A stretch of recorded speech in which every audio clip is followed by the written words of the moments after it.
Coming up next on Passion Struck. Usually your best story is the one you don't want to tell. Isn't that funny to say? Like, there's a lot of stories that we want to tell, right? Like about, oh, I won the championship. Look at my trophy. I'm sure Tom Brady loves telling that story. Look, I won 7 Super Bowls. I want to know the lowest moment Tom Brady's ever had, because that's the one that has the most connective tissue to it.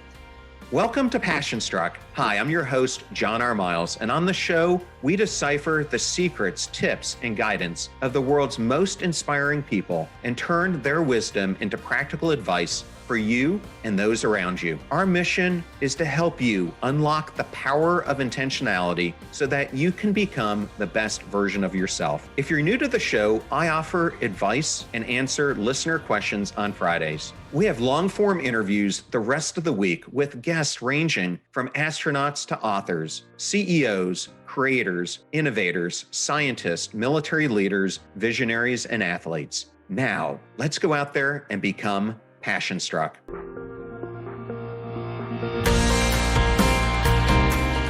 I am absolutely thrilled to bring you Bo Eason today on Passion Struck. Welcome, Bo. Thanks, John. Thank you for having me. Bo, you have lived such an extraordinary life and have had so many twists and turns. I think we need to start at the beginning. Can you talk about how your early determination at 9 years old, I can't even imagine it, drawing up a 20-year plan set a foundation in your life? Yeah, that was really the key to my life. I was the youngest of 6 kids. So there was a lot of mouths to feed and there was a lot of attention to be given to each one. And I was the youngest, right? So I was always battling for that attention and to be great at something because that was big in my family. My dad woke us up. He's a cowboy, he's a rancher. So he didn't talk a lot, but when he talked, it meant something. So you listened. And the way he woke us up, all 6 of us, was by telling us we were the best. That's how we were woke up. And when you grow up on a ranch, you wake up really early. So it's 5 a.m. and he's rubbing your back and he's telling you're the best. And then he's dropping a few cuss words alongside of it just for punctuation. And so that's how I was woke up like that every day until I went to college. And then even when I was married and went back home and for Christmases and stuff, he'd still wake us up the same way. But that's how I always woke up. So it set the tone. I knew, okay, I'm supposed to be the best. And I always was wondering, is he sure about me? Maybe the other kids are going to be great or the best, but I don't know. I was little, I was younger. But I was just trying to find a place to put all my energy and what I was going to be the best at. And lo and behold, about the age of 9, I was watching this game. My dad was actually watching a game with O.J. Simpson in it. O.J. Simpson was in the game. He was a running back for the Buffalo Bills at USC, and he won the Heisman Trophy. Anyway, I had never really heard my dad use the word beautiful because he's just not that kind of guy. And rarely had I ever seen him sitting down in front of a TV. And that's where we were this one afternoon when I was 9, and he was watching a game with O.J. Simpson in it. Well, I didn't know who O.J. Simpson was. I don't even know if my dad knew who he was, but he did say that this kid is beautiful. And he's pointing at the TV, and I'm like looking at my dad. I'm looking at the TV, wondering he's never used the word beautiful, A. B, he's talking about a man on TV. And he was talking about the way he moved and the way he ran and what beauty it had. And so I was like, I just remember watching O.J. Simpson and going, okay, that kid is beautiful, the way he moves, the way he runs. I'd never seen anybody do that before. But what I remember being more interested in is I didn't want to be O.J. Simpson. I wanted to stop him. I wanted to tackle him. right? And look, there a lot of therapists have tried to figure that one out, but I later learned that there's this position called safety in football that is the last line of defense. And if you can get past the safety, then you score, you win. But if you can't get past the safety, you can't win because you can't score. So that's when I decided, and it's strange. I can't put it all together with my memories, but I remember being very important to me.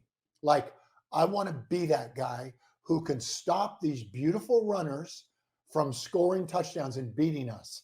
I wanted to be on that side of the ball. So I drew up the plan. I called it a declaration only because I liked because we were learning the Declaration of Independence in school. And I just remember being in awe of founding fathers writing this document like 250 years ago, yet I didn't write it. And I wasn't related to these founding fathers, but they wrote something that us Americans bring into existence every day. And I was one of those Americans. So I was like, so these founding fathers created this declaration. They declared who we were going to be. And me, who didn't know them, who didn't write it, by the way I lived, brought their declaration into existence. So I put that kind of all together as I was growing up. And so I never liked the word goals. I just didn't like the word. I liked the word declaration. So that's what I drew up a plan, a declaration that said I would be the best safety in 20 years because that's how long it was going to take me to grow up and be able to be drafted in the NFL as the top safety. So that's how my life began. That's how the dream or the declaration began. That was the genesis of it. And then along the way, all those years, so going through grammar school, going through high school, college, and then eventually the pros, as I look back, that actually came true. Like it came that my declaration of being the best safety actually came into existence, but so many years after I had written that declaration. So many years. But the one thing that people always ask me about that particular declaration is, well, were you just great all the time? Were you just the best athlete in your school? And the answer is not even close. So all my buddies, it felt like to me, were better than me. They were bigger than me. They were faster than me. So I always tell people all those years leading up to being named the best safety in the NFL, all those years leading up to it, it was like I had no evidence for my dream coming true. I had no feedback except from my family that, like my brother, my dad, they saw it. A couple of people saw it, but almost no one else did.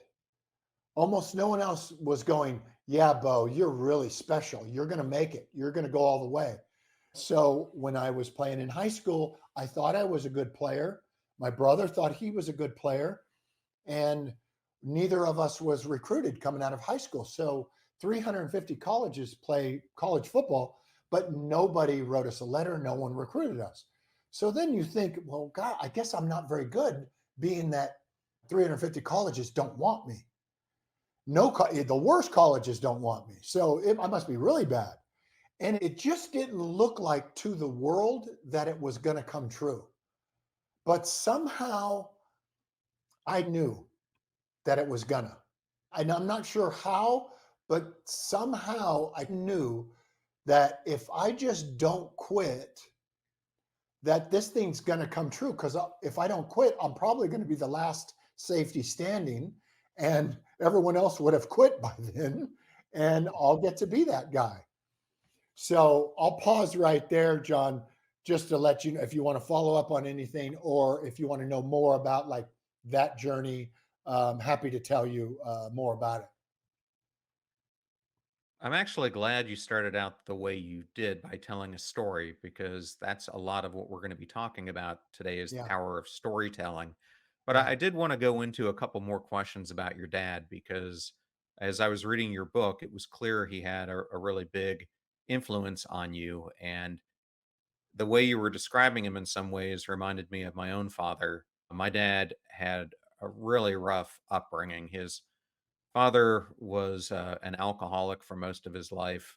I never met him because he died of lung cancer before I was born, but was just really rough on him in particular, less rough on his brother who was 7 years younger than. But as a result, my dad went into the Marine Corps, and when I was growing up, he didn't say much, but when he did speak, it was normally a lesson that he wanted to impart upon us.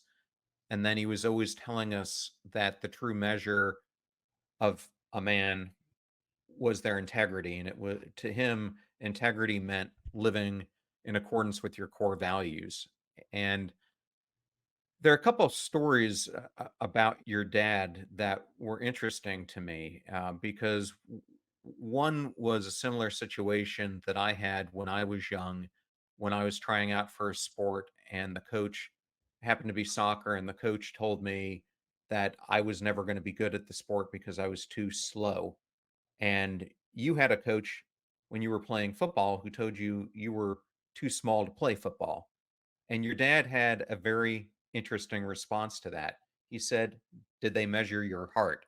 Can you tell us a little bit about that story and why it had such a profound impact on you? It really did. And in fact, I wrote a play that ran for 17 years, and the play's title is Runt of the Litter. And that is the story my dad told me that changed everything for me. So, the first time I was going to ever play tackle football, I was a freshman in high school. So, what was I, 12 or 13?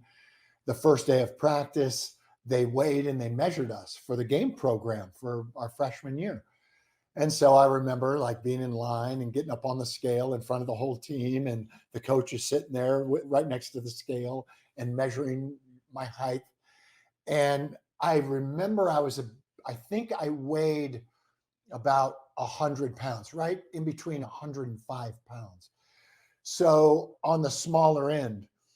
And I just remember the coach laughing and saying that I was too small to play football.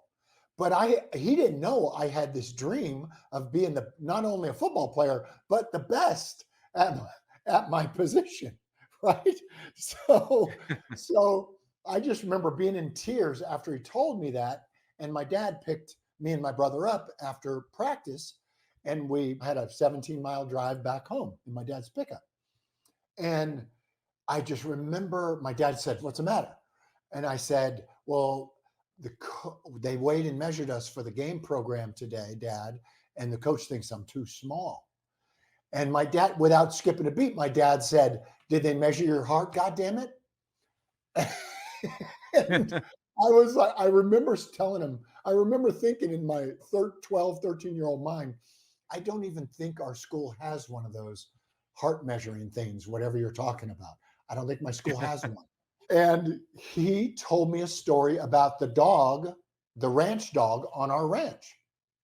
So in those days, a cattle rancher, you couldn't afford to hire a bunch of men to help you with all the cattle. So you had excellent dogs that helped you. And one particular dog was the ranch dog. And it was always like really heralded in my family. Like that dog was special and it was valuable. You could tell the way it was fed and the way it was treated and the way everybody loved it. And the dog was serious, right? The dog wasn't playful. It wasn't like chasing sticks. It was a serious working dog on the ranch. And that dog could do the work of 10 men. And that's what my dad told me. He goes, "For the ranch dog?" And I said, "Yeah." I said, "I love that dog." And my dad goes, "Yeah, that dog does the work of 10 men. And the reason you love that dog is because before you ever met that dog, it was a little puppy and it was born to the prior ranch dog who used to work on the ranch. So when the working ranch dog has puppies, the rancher does something. The rancher takes all of the puppies except for the runt of the litter, the smallest puppy born in that litter. He takes that puppy and he ties a little piece of yarn, like a pink yarn, around its neck, and then puts it back with its bigger brothers and sisters and watches that puppy grow over the next 6, 8, 10 weeks. And the whole family is watching all of these puppies and keeping their eye on the runt with the pink yarn around its neck. And my dad says, do you know why the runt of the litter becomes the next working dog on the ranch? And I said, no. He said, because it is the smallest, it is the weakest, and it has to battle and it has to compete for food and survival against its bigger and stronger brothers and sisters. Well, eventually, after 8, 10 weeks, they take all of the puppies from the litter except for the runt, and they give them away to other ranchers that in the area. But they keep the runt of the litter. And I said, why do you keep the smallest one? And he said, because the smallest one's heart is the biggest. And if he can survive or she can survive those 8, 10 weeks, then that is going to be the smartest, the fastest, the most determined dog that you have. And you can't afford to keep all the dogs, so you give them away to other ranchers, and that is your dog. And that's the dog can do the work of 10 men. And he said, you're the runt of our litter. Like I had 4 older sisters and 1 older brother. So he said, I bet on the runt every time. And once he told me that story, I knew what he meant. I was like, oh, okay. He's telling me that they ain't getting rid of me. Like I'm going to be around because I've made it this far.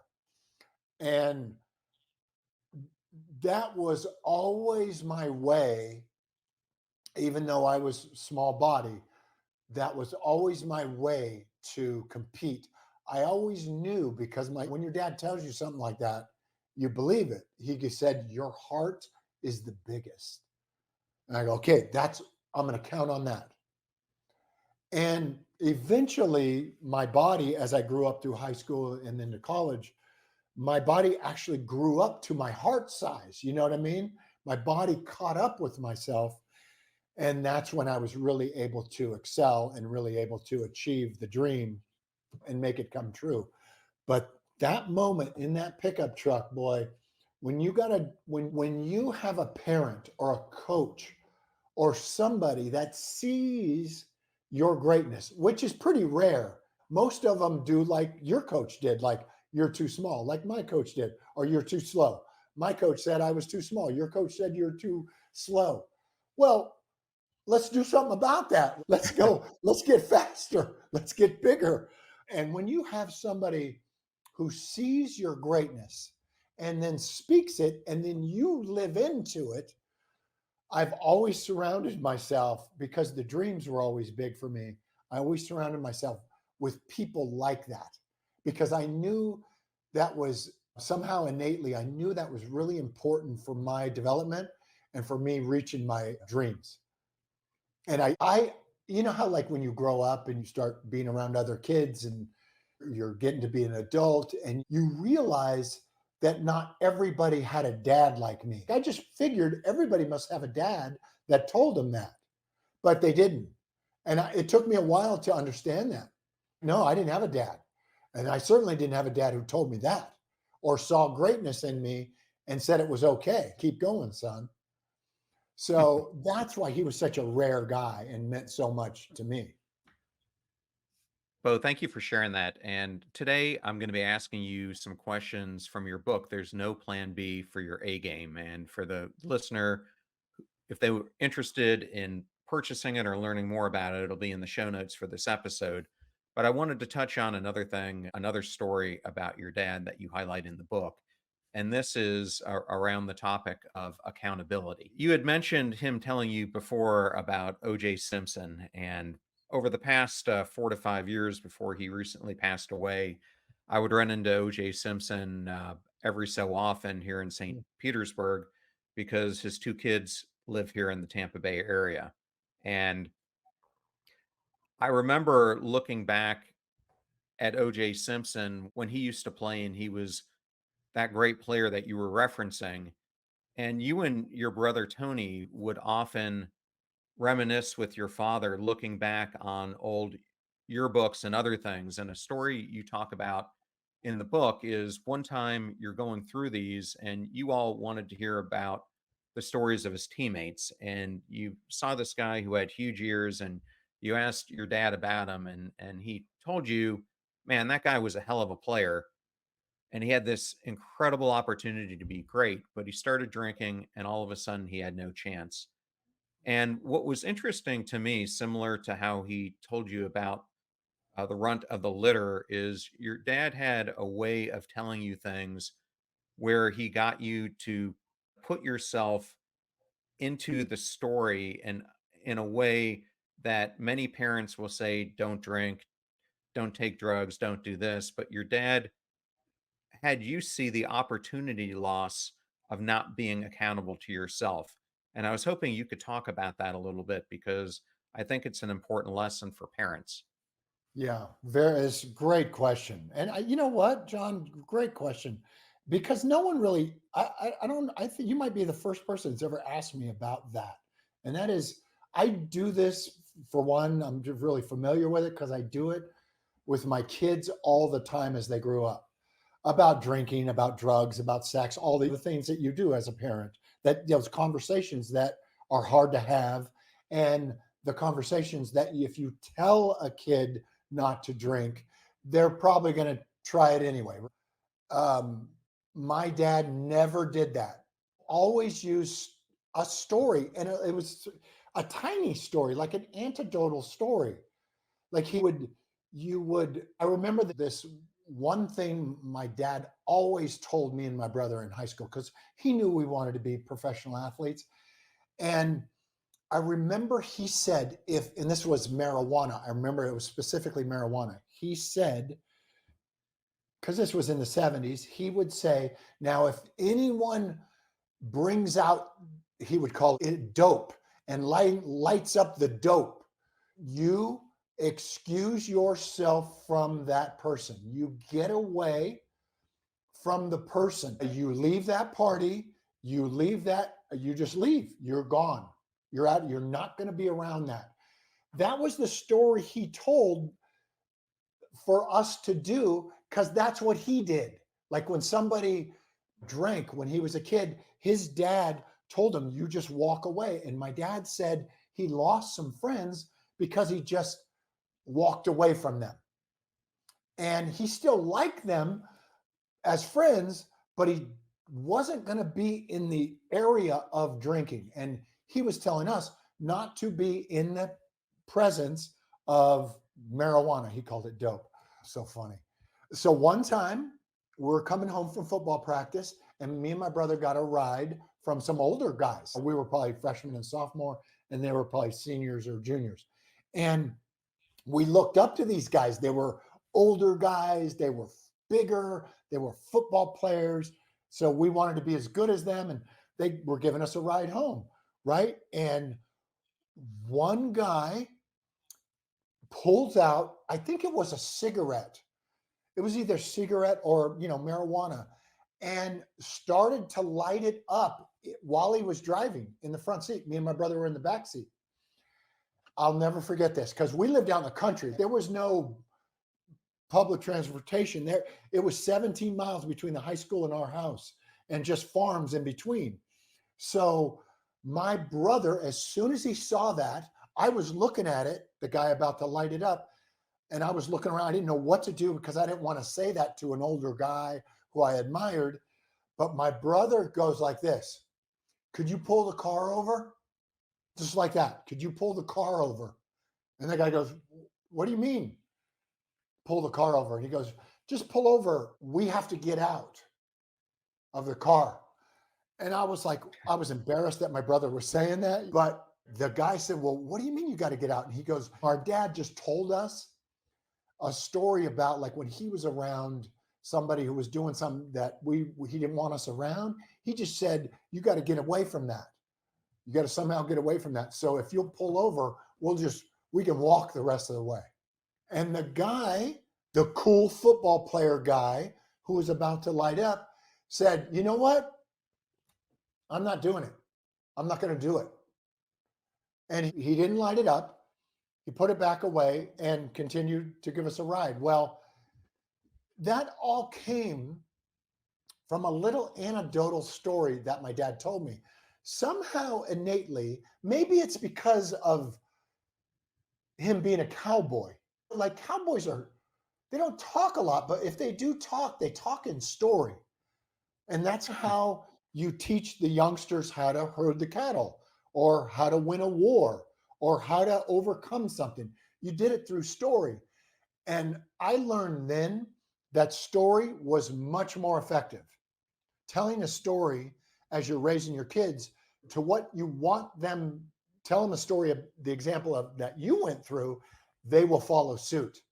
But if you tell them not to smoke marijuana, they might try marijuana. But if you tell them the story of getting out of the car, because I tell my kids that all the time. I go, you guys, my dad told us that we had to get away from marijuana. And one time I was driving and just a story that I just told you, John. My brother said, hey, could you pull over? Me and my brother got to get out of the car. And I tell my kids that all the time. And you know what? I don't know if it's been helpful for them, but it's much better to train people and teach people based on story, on anecdotal evidence, instead of telling them what to do. Because even my kids too, right? Like I'm a good parent, but they do not listen to what I tell them to do. They don't, right? They listen to what other people tell them to do, but they listen to the story and they live into their future likewise because of the story. Anyway, my dad did that our whole lives. He gave us example after example of a person that did something that he didn't want us to do, whether that was drinking, whether that was womanizing, whether that was cheating on your girlfriend, whatever it was, he would give us examples of it, in his life. And then we would just sit there and listen to him and go, okay, I think I know what he's training me to do. And you just become those stories that a great storyteller tells you. You become those stories. And that's why I talk a lot about storytelling, because I think in the end, looking back, it is the thing that kind of saved my butt, storytelling. Like when I had to transition from the NFL to being a civilian, a regular person out there in the public, it was really hard because I was trained to be great. I was trained to be the best in the world at one thing. And that one thing was very violent, and it was to hurt people. That's what safeties did in the 80s. That's what we were known for. That was legal on the football field, but completely illegal in the civilian world. So I had to find a story for myself that got me through that. In fact, it was storytelling in itself that I had to start doing to make a living in the civilian world rather than hurting people and myself. Because that was what I was trained to do. And I was really good at it. Got paid a lot of money to hurt people and intimidate people. Well, that doesn't work too well in the civilian world. So just to avoid prison, I learned how to be expressive on a stage in front of people. And that's really what saved me. So that's why I don't take storytelling lightly, because it's really saved me on a few fronts in my life. Well, I want to come back to your football years, but I just want to put the audience in this position that you were in. I think the last game you played, you were playing the Miami Dolphins, and this was the seventh time you had busted your knee, if I have it right. And you're sitting here thinking about your future, and you're thinking to yourself, I have this skill set that the only thing it's applicable for is me doing something that's going to harm someone, that's going to land me in jail, which is why you're making those comments.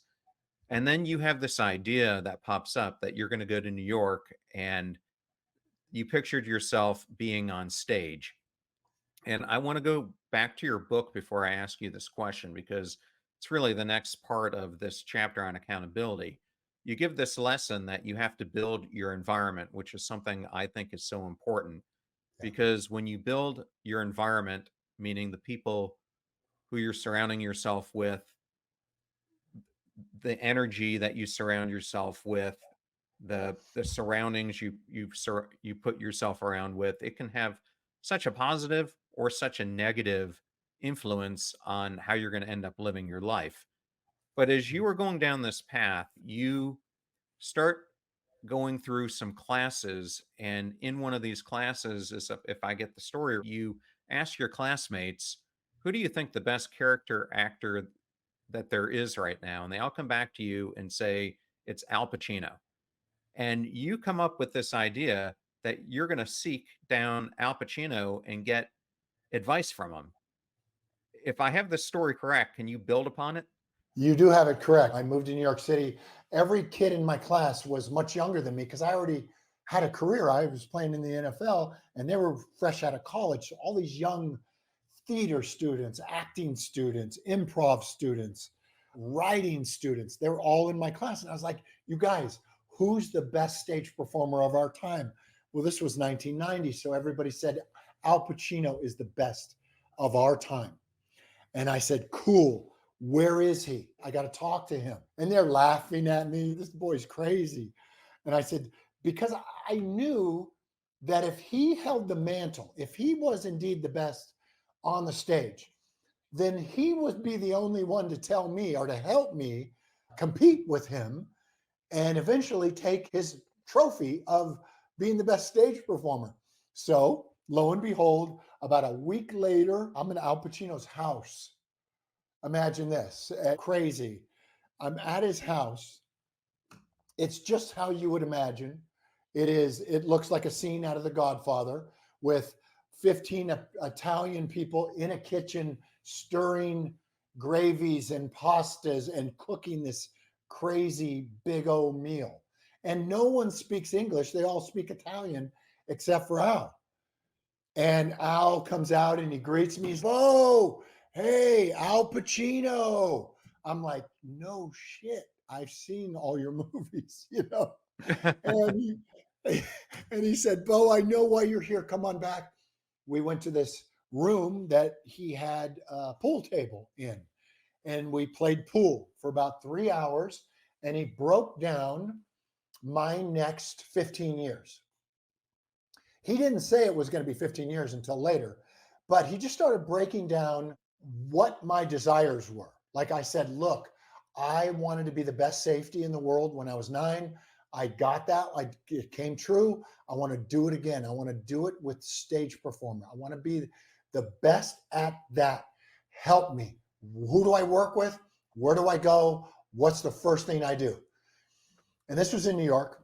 And he told me who to work with, who the teachers were going to be, who the movement coach was going to be, who the voice coach was going to be. I mean, there was so much more to it than I knew. I just thought you got up there and winged it. And it wasn't, it was just, I was happy to learn that it was exactly like playing a professional sport. It was exactly the same principles had to be taken care of. Like you had to train and you had to eat in a specific way and you had to be with the specific coaches that were the top at the top and could teach you and accelerate your training.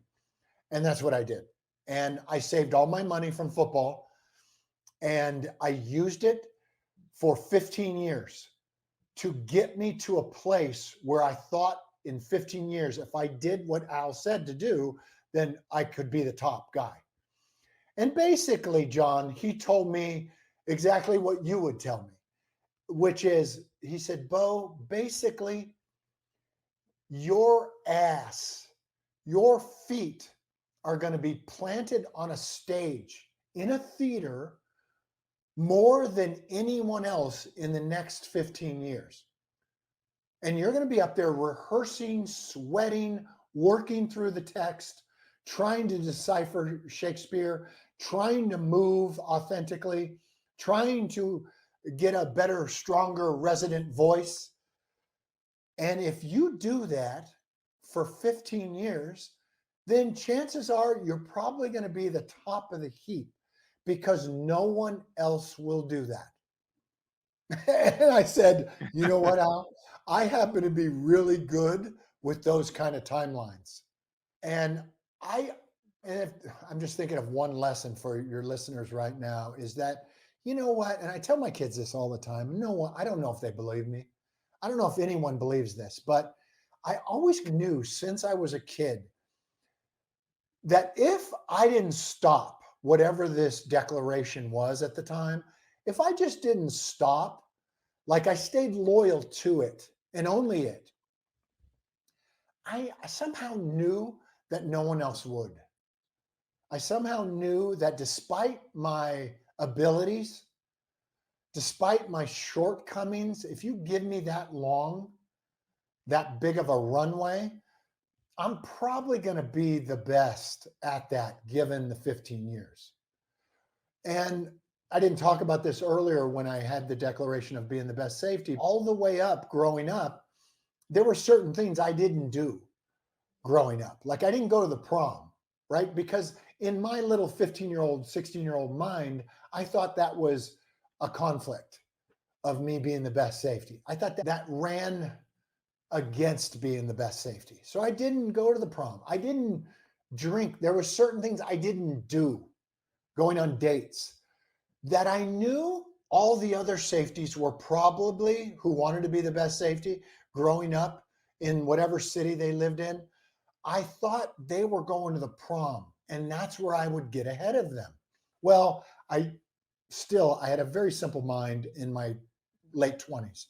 And I did the same thing in the entertainment business. I just said, I'm going to train more than anyone else can train. I'm going to be on a stage more than anyone else can be on a stage. And I'm not going to have any conflicting interests. And so I wasn't searching for an acting career. I wasn't trying to get an agent.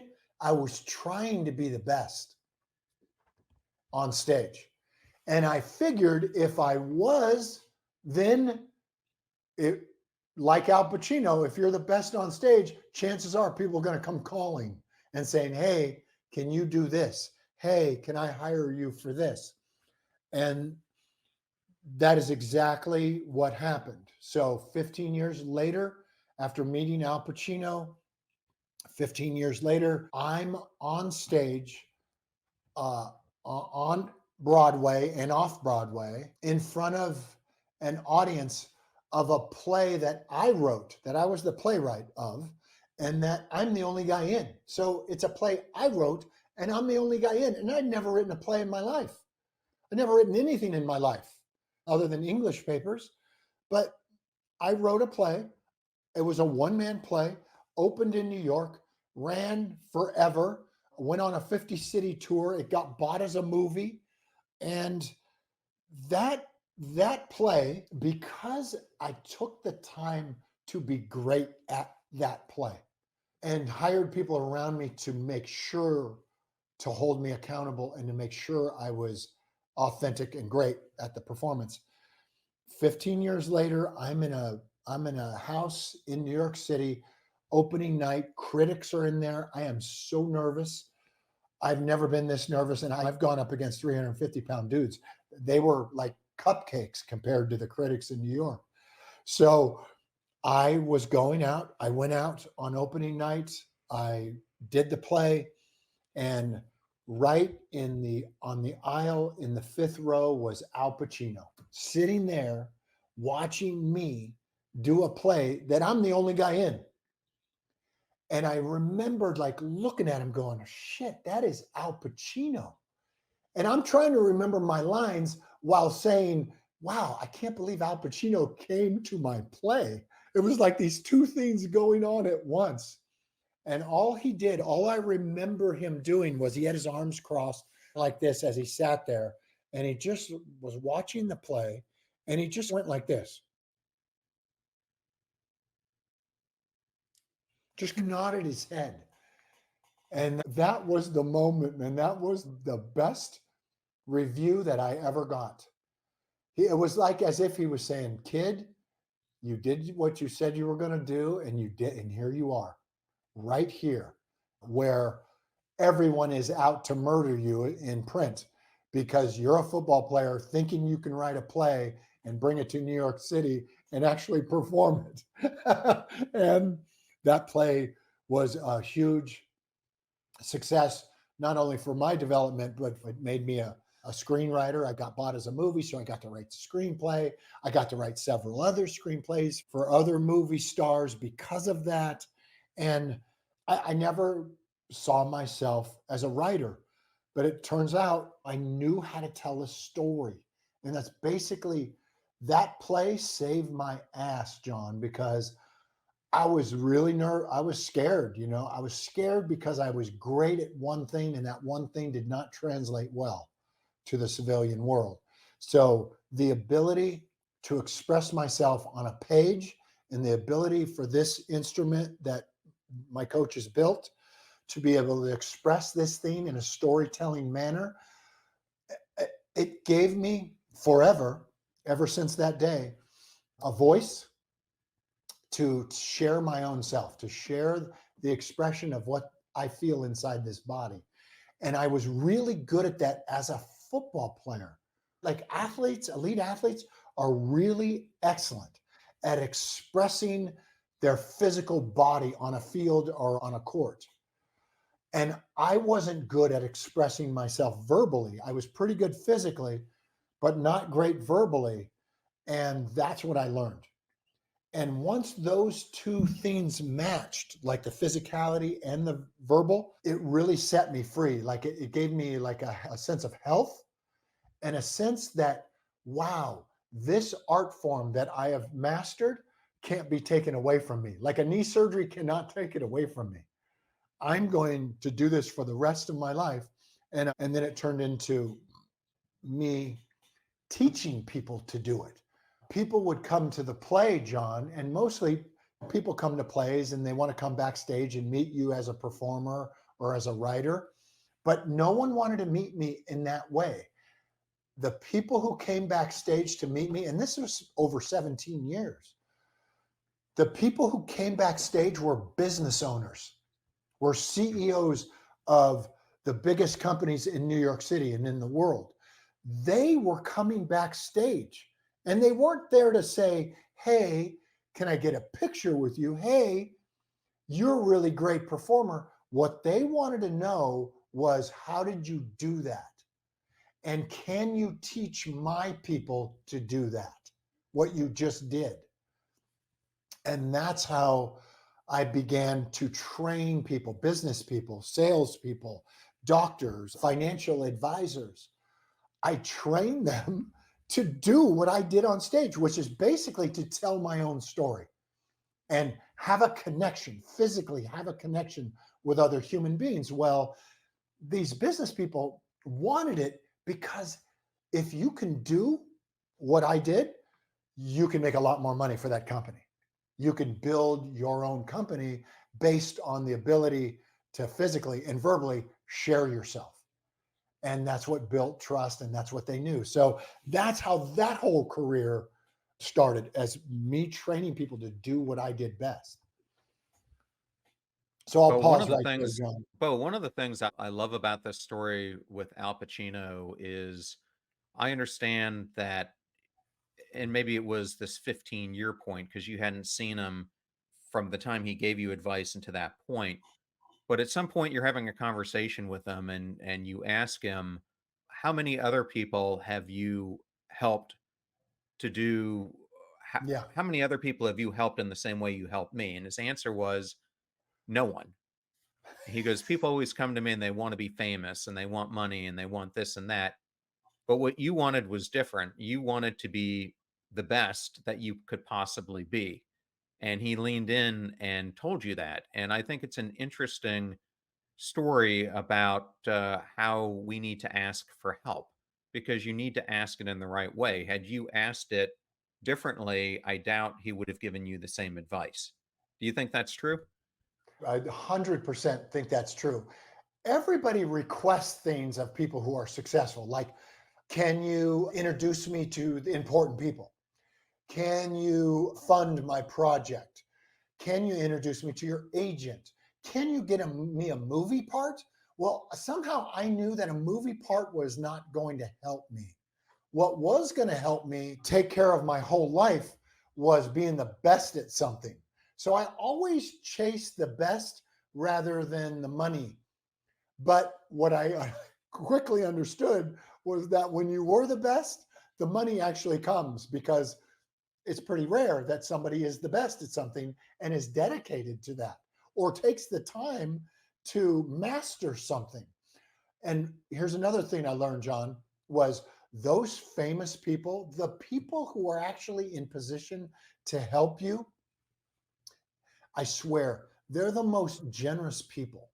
They are. You just don't know they are. They're so generous because there's no way they could reach the height that they're in without being generous. They can't. If they're a dick, they ain't going to the top. It does, in my experience, it doesn't happen. Al Pacino is a great dude. But if I went to him and said, hey, Al, can you get me a little small part in your next movie? Now, that would have been fun to do, right? But he would have looked at me just like I was any dude coming down the pipe. And yeah, I could do that, but is that really going to help your life? A small movie part? It's not going to help you. How about I tell you the miles to run and then you run them? And then you'll be valuable to every movie maker, to every stage, to everywhere you go, because you have the ability to perform. You have the ability and you've mastered something. And here's the one thing I've learned about mastery is if you master one thing in your life, you master all things. Master one, master all. And people just don't, I don't think they believe it because they don't want to do it. They do. And I mastered a position called safety, but that mastering of that position, which is, it's completely unrelated, but I'm a great husband. I've mastered what it is to be a great husband and a great dad because of the training I had for those years attempting to be the best safety. It's the same principles. It's the same exact principle. Playwright. People like New York Times called me like one of the most powerful playwrights in the last decade, right?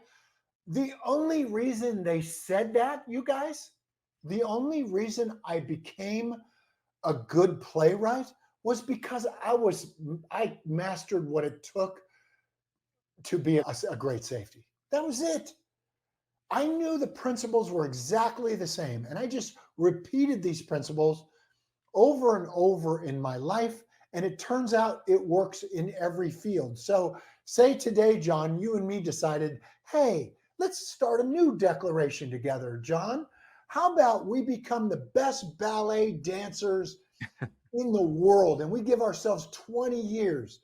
Now, the principles would be exactly the same as playwright, as safety, as podcaster.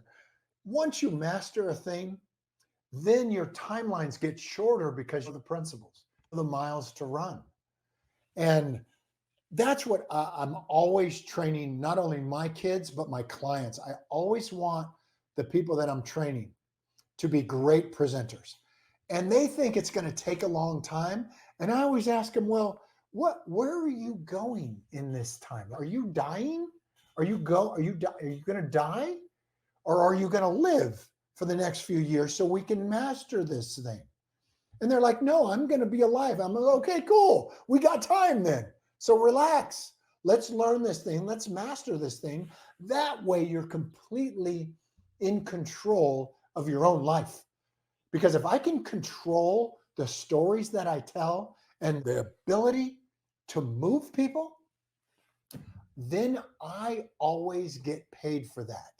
There's always somebody wanting to invest, wanting to pay, wanting to be in, because no one does it well.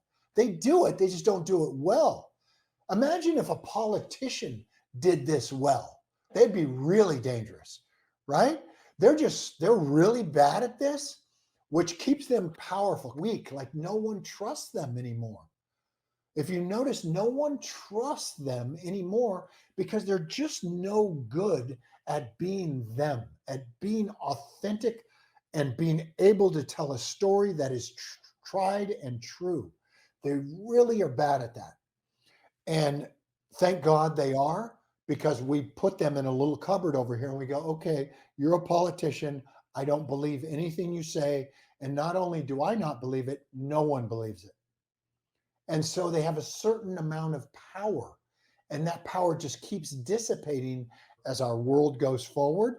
And people in our department who can actually express themselves authentically, coming directly from their heart, well, we become the powerful. We actually flip the script on our so-called leaders, and now we are the leaders because we're better communicators. We're just better at being us. Now, I'm not saying we're more polished. That's not what I'm saying. I'm saying we're more real. I'm saying we're more trustworthy. And that's my big push now. That's really where I'm headed now in training people, because I think the whole leadership model is bankrupt, and I feel it. I can feel it in my own life. It's bankrupt, and I keep looking around for another leader to show up because I'm a good player. So I like following leaders. And I realized a few years back that there's just nobody coming. No one's coming. So why don't I take the lead? Why don't you take the lead, John? And why don't my clients and my family, why don't we take the lead? And that's a big responsibility that really nobody wants, but too bad. That's how it is nowadays. That's how it's going to have to go. So along those lines, Bo, a lot of people are out there and they have powerful stories, but they don't think their story is worth telling. What's your advice for someone on how they could maybe use their lowest moment and use that moment to create their story of victory and turn it into a powerful narrative? You guys, just so everybody knows, including me, including John, no one thinks they have a powerful story. You just don't go around going, wow, I got a really powerful story. No one thinks that of themselves. Do you know why that is? It's because over your lifetime, so I'm 63, so my stories of being the best safety in the world, that took 20 years to come into fruition. So I initially didn't think that was a powerful story. Like, who's going to care about me at 9 years old having a dream and then fulfilling on that dream 20 years later? Does anybody really care? Because I was thinking personally, it's me. It's 20 years. It seems like a boring life. I didn't go to the prom. I missed a lot of parties. I missed a lot of fun stuff because I was doing my safety training. Our lives seem mundane to us because it takes a long time for these stories to develop. But after 20 years, you look back and you go, wow, I used to think, who would give a crap about me and my little plan? Well, you know what it turned out to be? Everybody cares about my plan. Everybody who's ever heard the story cares about my dreams and my 20-year plan. Everybody cares and is inspired by somebody who sticks with that dedication for that long and brings it into existence. Everybody. Well, I thought no one cared because it seemed boring to me because I just did it. It was my life. Well, same for you. You think that when you had a dream of being a pop star, say, and one day your mom was driving you to choir practice and you're sitting in the back seat and you're singing your lungs out. And your mom turns around and says, "Do you know what, sweetheart? You're the worst singer I've ever heard." Which parents sometimes do that, right? It's not the greatest parenting, I wouldn't think, but it's what they do. Well, that moment to a kid, 13, That is the most painful moment of your life. Now, you've worked through that by now as an adult, but that's where I always start my students. The people that work with me, they always say, well, Bo, that's not an interesting story. My mom just said that to me. And I say, well, what did you say? What did you do right after your mom said, because you're the one with the dream of being a pop star, and then your mom says, you're the worst singer in America, you did something next. You said something to yourself. You decided something for yourself in that moment in that car. What was it? And that is their defining moment. It's a moment that defines you for the rest of your life. And you have these defining moments all throughout your life. But the really dark ones, the ones that hurt the most, those are the most powerful. And it's usually at an age between 9 and 12, usually.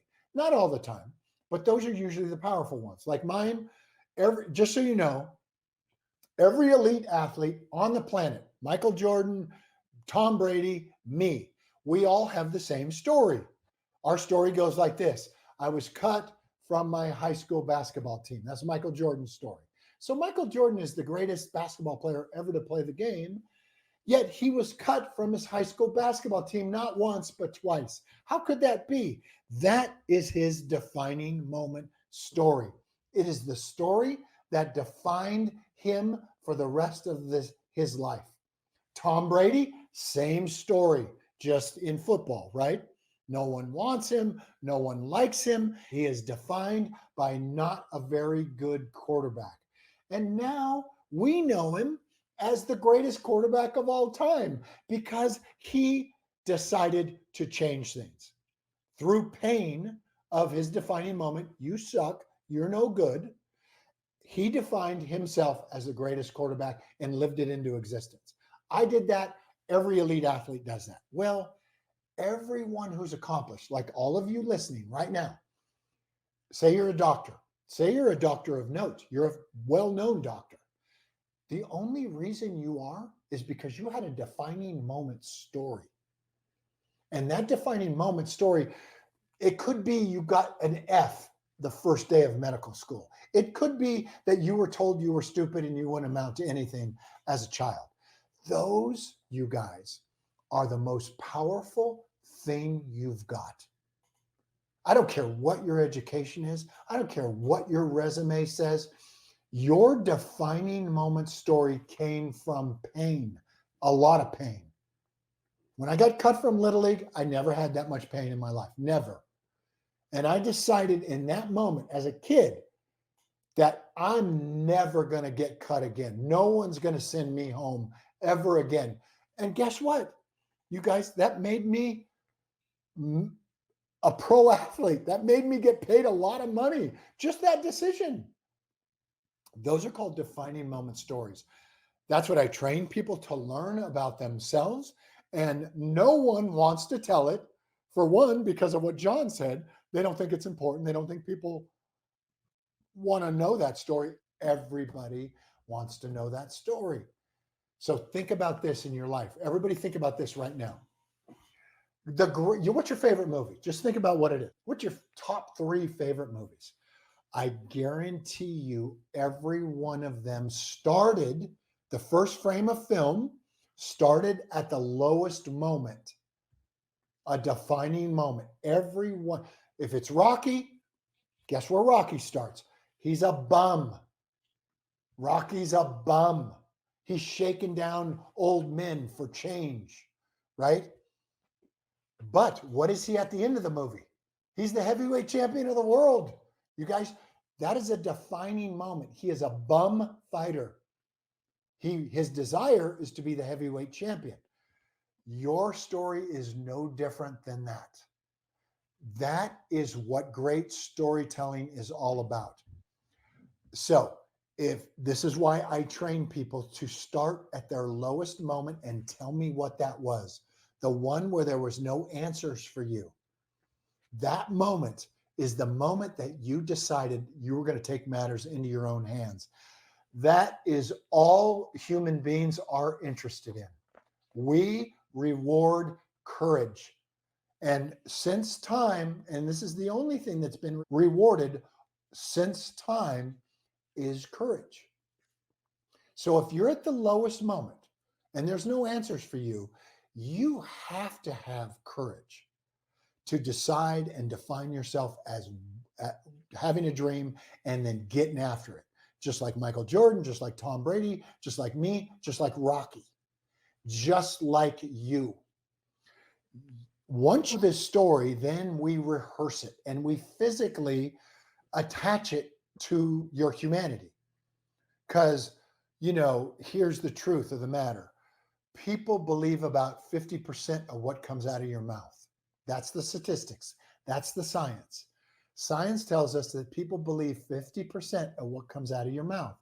But people believe your body, this physical instrument that we all have, people believe your body 100% of the time, because the body cannot lie. The body cannot lie. So my workshops are all about finding this most valuable story that you have. And then I bring in my movement coach, the guy who taught me to be on stage physically with a presence. And then we attach this verbal story to your solar plexus, to your molecules.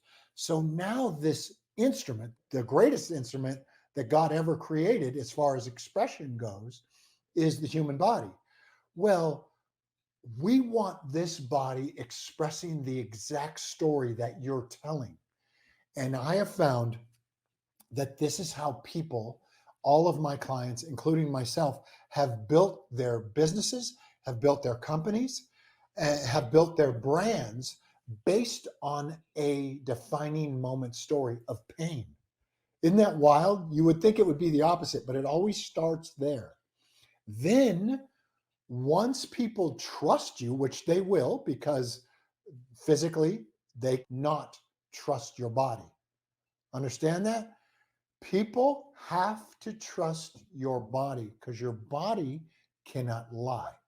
That's why it's important for me and for you is to attach this story to a physicality, to our body. This is why you trust animals no matter what.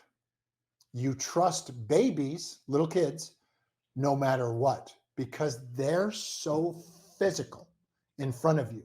They're so unapologetic physically that you must keep your eyes on them and you must trust them.